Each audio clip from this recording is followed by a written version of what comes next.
Bailing DeSantis may leave deafening crypto silence in 2024 presidential race. The Florida governor and Vivek Ramaswamy had been the most strident Republican voices on digital assets issues for 2024, but both gave way to the Trump political juggernaut. Ron DeSantis and Vivek Ramaswamy had the most to say about crypto in the 2024 presidential field, and as of this week, they've both returned to the political sidelines. Trump suddenly made noise about U.S. central bank digital currencies last week, but the issue remains a purely theoretical punching bag. Florida Governor Ron DeSantis may not have been a crypto authority, but he embraced digital assets as a political tool and ensured his influential state made moves to support the industry while he still had his eyes on the White House. His absence, and that of fellow candidate Vivek Ramaswamy, marks a sudden lack of crypto interest in this year's U.S. presidential race. Apart from Robert Kennedy Jr., a crypto-friendly independent candidate who has sought to start a third party to get on some of the 2024 ballots, DeSantis and Ramaswamy were the most eager politicians to make virtual assets part of the presidential conversation.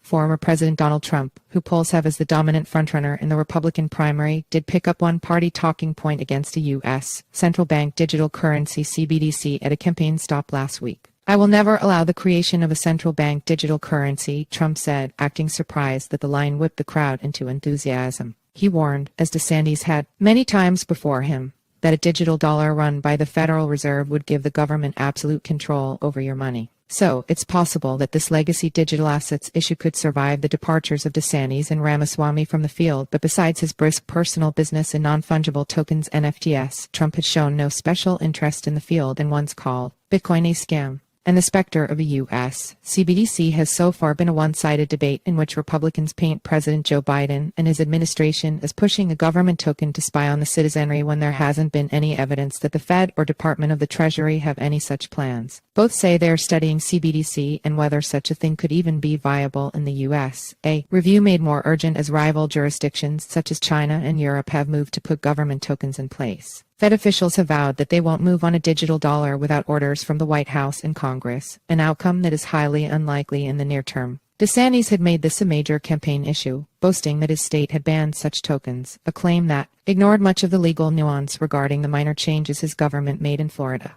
And tech entrepreneur Ramaswamy, who suspended his campaign last week, similarly denounced any government effort along those lines. Crypto was never going to be a central topic in the 2024 battle for the White House, but the Republican primary field had at least kept it on the fringes. Even former Arkansas Governor Asa Hutchinson, a presidential candidate who wasn't an outspoken industry booster, had revealed in his appearance at a crypto forum in New Hampshire that he was supportive of virtual sector innovations. But he also dropped out last week. Trump's top challenger for the 2024 Republican nomination is Nikki Haley, a former South Carolina governor and U.S. ambassador to the United Nations. Haley has steered clear of crypto topics in her run for president. If something derails Trump's bid to become the nominee, Haley offers a blank slate for the digital asset sector.